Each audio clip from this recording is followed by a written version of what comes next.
We first met the anchored near the Kelpian Rift. It was a dark and lonely stretch of space. The kind of place you only go if you are lost, or if you are us. Their ships were functional. Let's be kind and call them functional. They looked like mountains with engines strapped on, and not very good engines at that. We saw them lumbering between asteroid fields. They were a surprise, a very large, slow surprise. They broadcast on all known frequencies. Their message was laced with a thick, syrupy pity. They saw our fleet of gleaming arcs. They saw our graceful, silent journey. They mistook our purpose for desperation. Poor wanderers, their first message said. You have strayed far from any light. Tell us of the home you have lost. We almost replied that we lost it behind the sofa. We decided against that particular joke. They called themselves the Anchored. Their name said everything about them. They were a people tied to rock and gravity, an empire of planets, solid and predictable. They called us the Children of Dust. They meant it as an insult, a gentle one. They saw us as cosmic dandelion seeds, drifting without purpose on solar winds. We were formless, rootless, lost. Their broadcasts were full of pride.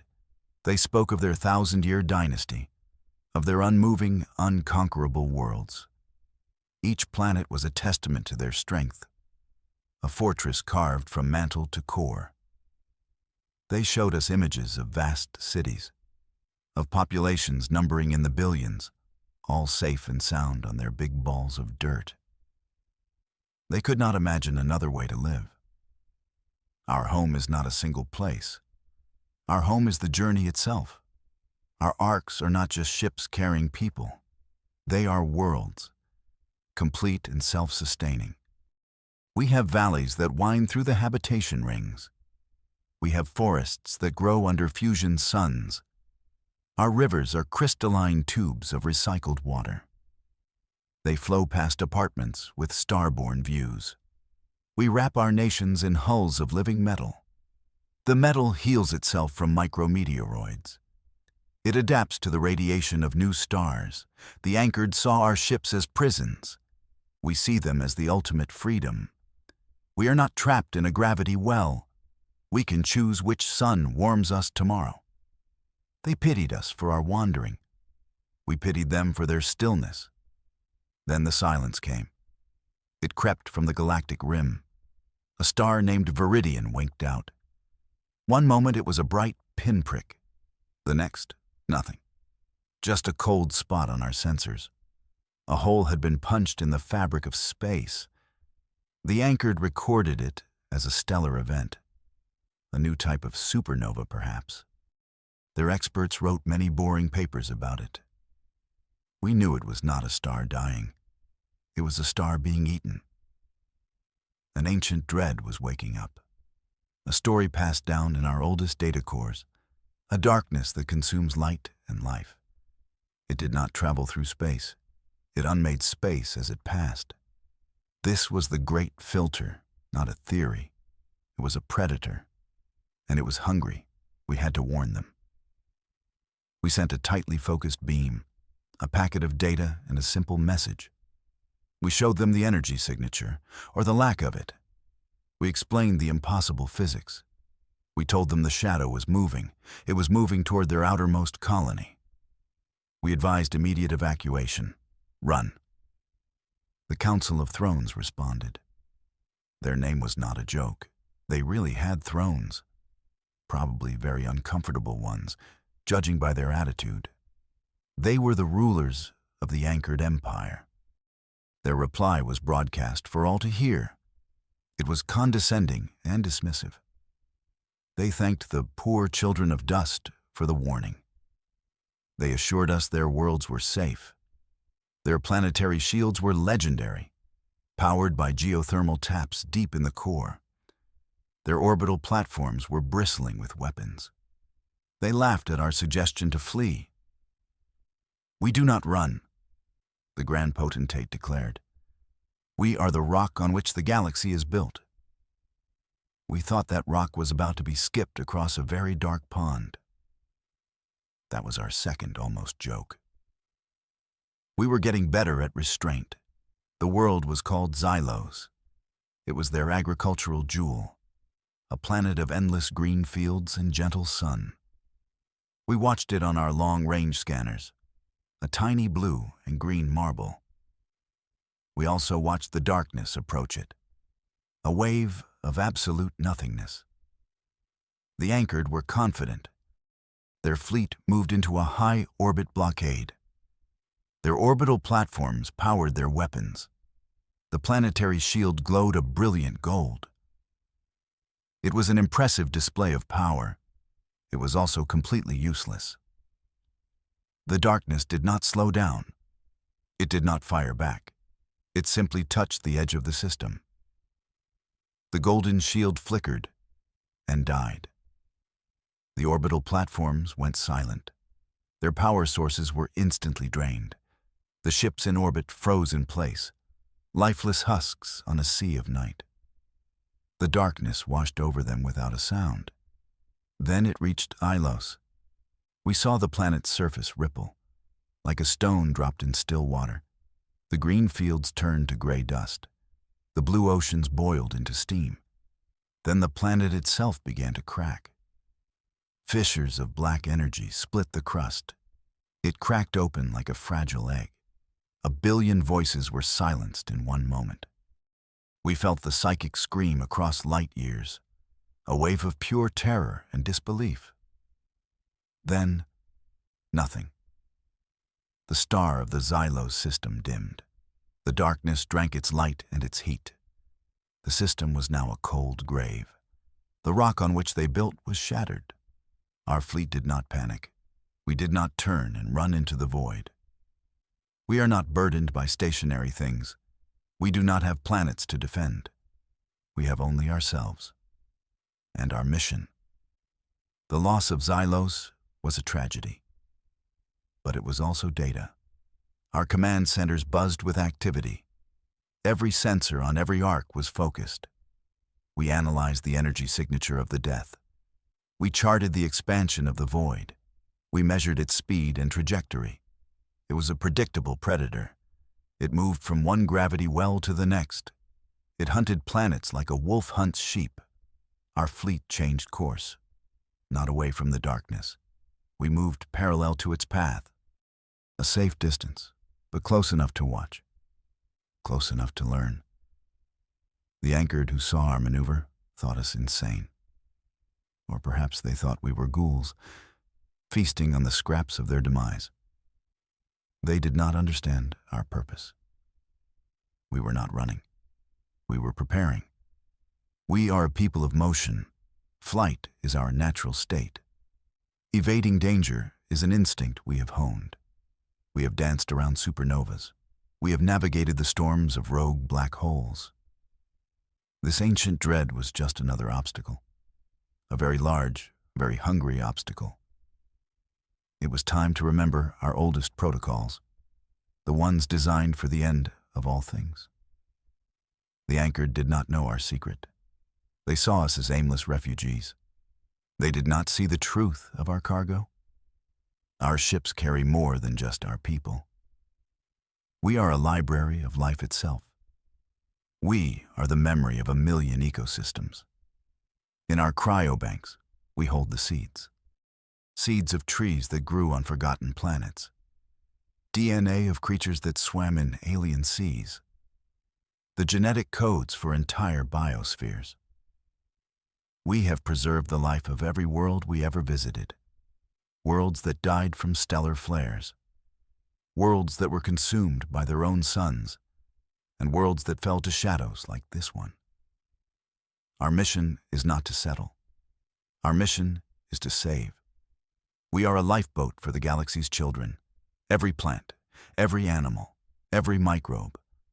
We carry them in shielded, frozen slumber, waiting for a time of renewal, waiting for a safe harbor to plant them again. This is a burden we have carried for generations, a sacred trust passed from captain to captain. The Anchored built their empire of rock and steel. We built our empire from memory and life. They conquered worlds. We rescued them. Now their worlds were burning. And we, the homeless wanderers, held the last seeds of their conquered lands. Even a few species from Xylos. We had taken samples on a pass centuries ago. A small irony in a very large tragedy. The second world to fall was Praxis, their industrial heartland, a world of towering forged cities and gray skies. It fell even faster than Xylos. The anchored did not even have time to scream. 2 billion more voices vanished. The psychic shockwave was weaker this time. Numbness was replacing terror. That was when their tone changed. The grand speeches stopped. The arrogant declarations ceased. A single ship approached our fleet. It was a diplomatic vessel, small and unarmed. It flew under a flag of truce, as if we were at war with them.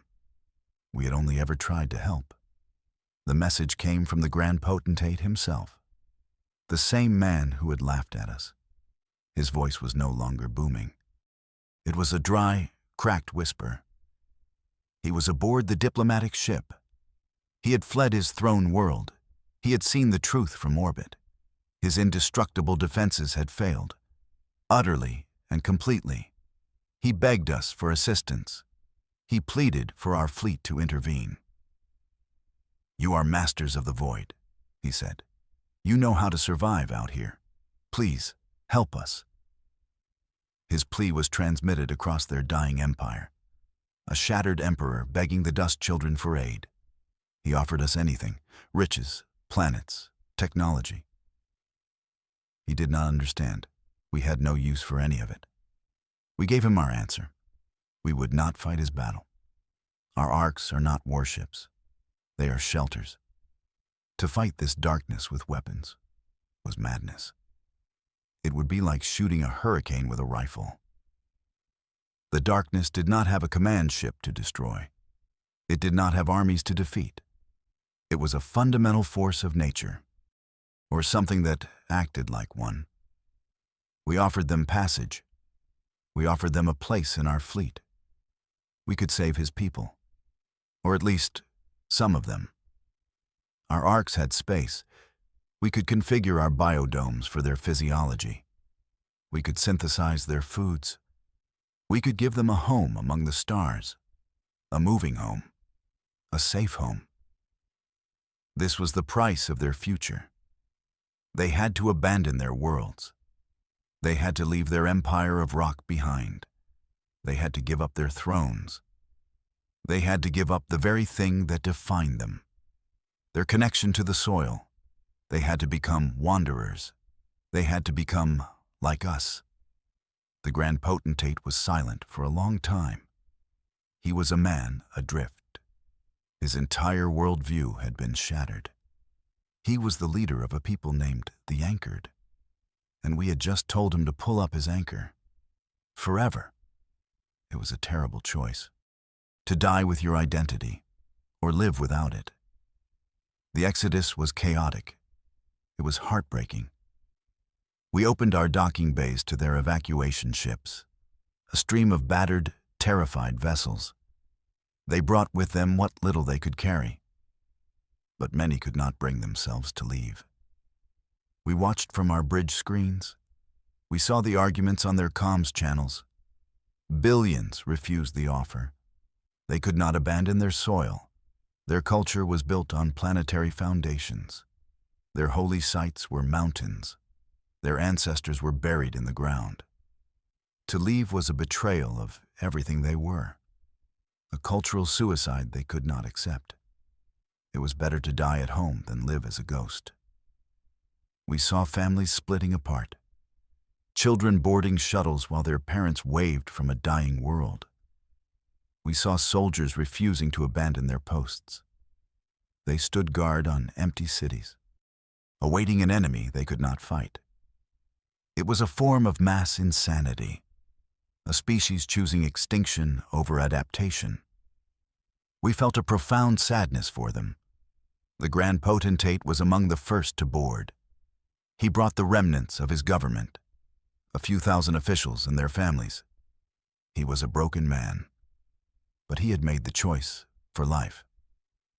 Millions more followed him, the practical ones, the young ones, the ones who feared death more than they loved dirt. Still, for everyone who came, 10 stayed behind. A terrible, silent calculus of loss. As the last refugees settled in, we told them our story.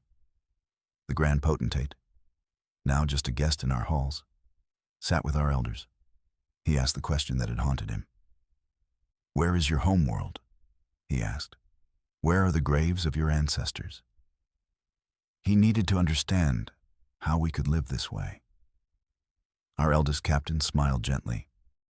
"We have no such world," she said. "We were not born from a cradle. We were forged in the heart of a disaster." She showed him our oldest records, the true story of our origin. We were not fleeing a war. We were not refugees from a lost paradise.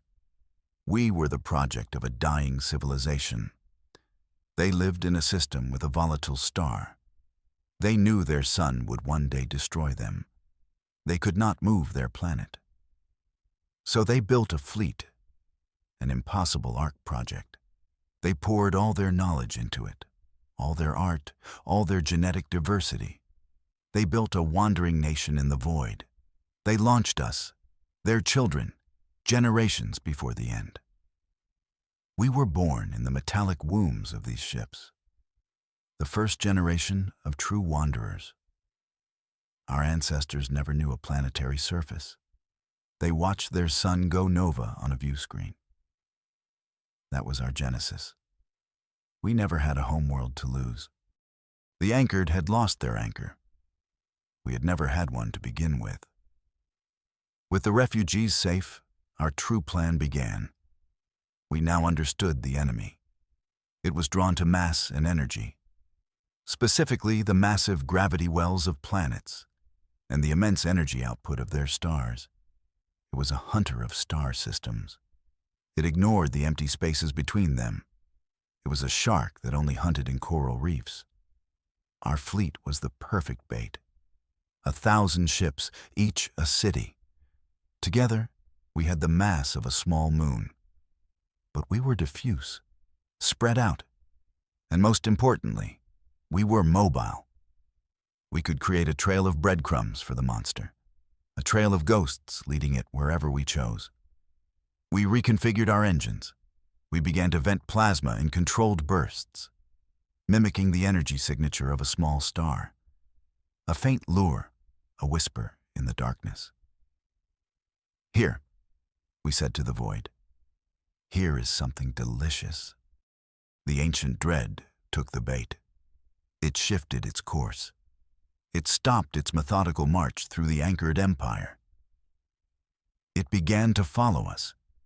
We led it away from the remaining core worlds, away from the billions who had chosen to stay. We could not save them from their choice, but we could buy them a little more time. Our fleet became a single, coordinated spear, pointing the way across the empty quadrants of the galaxy. We were leading the ancient dread on a merry chase. A very, very dangerous chase. Our destination was a place called the Serpent's Maw, a binary star system with a fatal flaw. One star was a young, stable yellow dwarf. The other was an ancient, bloated red giant, a star nearing the end of its life. Its outer layers were held on by hope and weak gravity. It was a bomb waiting for a fuse. We intended to be that fuse. This was the Starbreaker Gambit, a plan from our disaster archives, designed for an enemy that feeds on stars. You do not fight it with ships. You fight it with star science. You give it a meal it cannot digest. We led the dread into the system's gravity well. The beast moved eagerly toward the larger star, the massive, unstable red giant. As it drew close, our work began. Our fleet split into precise formations. We used our own gravity projectors. the same technology that gives us weight on our ships. We focused them on the red giant, pulling and pushing at its unstable shell. We created resonance waves in its photosphere. We were gently shaking a bottle of nitroglycerin. It was the most delicate work we had ever done. The former engineers of the Anchored watched in awe. They called it impossible. We called it Tuesday. That was the third joke. We were getting good at this. The dread reached the star. It began to feed. And at that exact moment, our resonance waves peaked. We triggered a core collapse. The red giant imploded, then erupted. A supernova of unimaginable scale. It consumed the darkness in a wave of pure creation, a fire bright enough to forge a galaxy.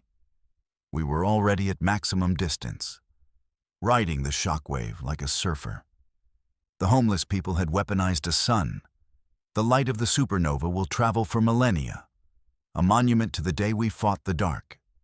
The threat was gone, neutralized. In its place was a new nebula, a beautiful, expanding cloud of gas and potential, a cradle for new stars and new life. Our fleet gathered in the aftermath. We were scarred, but whole. We had lost no ships. We had lost no lives. The refugees from the Anchored Empire were with us.